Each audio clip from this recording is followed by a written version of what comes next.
చంద్రబాబు గారు అసెంబ్లీలో జగన్మోహన్ రెడ్డి గారిని ఉద్దేశిస్తూ ఒక ప్రసంగం చేశాడు. సంపద సృష్టించలేని వారికి సంక్షేమం ఇచ్చే అధికారం లేదంటూ ఒక బలమైన ప్రసంగం చేశాడు. నేను ఈ సందర్భంగా చంద్రబాబు గారిని ఒక ప్రశ్న అడుగుతా ఉన్నా. చంద్రబాబు గారు, మీరు 16 ఏళ్ళగా సీఎంగా ఉన్నారు, 16 సంవత్సరాలు సీఎంగా చేశారు. ఒక్క రూపాయి అయినా సరే మీరు సంపద సృష్టించారా?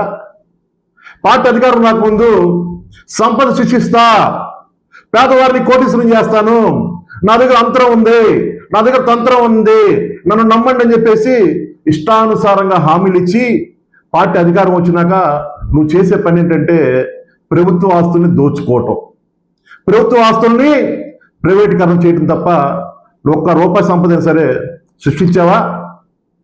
నువ్వు చేసే పని ఒకటే అవినీతి, నువ్వు సృష్టించే సంపద ఒకటే అరాచకం, నువ్వు సృష్టించే సంపద ఒకటే ఆర్థిక విధ్వంసం.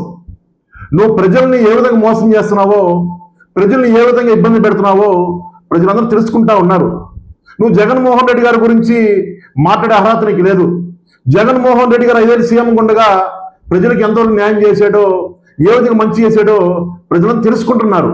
నువ్వు మాయ మాటలు చెప్పి, మోసం మాటలు చెప్పి, నేను సంపద సృష్టిస్తా, పేదవారిని కోటీశ్వరం చేస్తాను, నన్ను నమ్మండి అని చెప్పేసి మోసం మాటలు చెప్పి నువ్వు అధికారం వచ్చినాక, అధికారం వచ్చి 16 నెలల్లో 2,20,000 కోట్లు అప్పు చేసావు. నువ్వు ఎక్కడ సృష్టించే సంపద? నువ్వు ప్రజలు ఇచ్చిన హామీని ఎక్కడ నిలబెట్టుకున్నావు? ప్రజలకు ఇచ్చిన హామీ నిలబెట్టుకోలేని సీఎంగా నువ్వు పనికిరావు. నీలాంటి సీఎం ఆంధ్రాకి అనవసరం.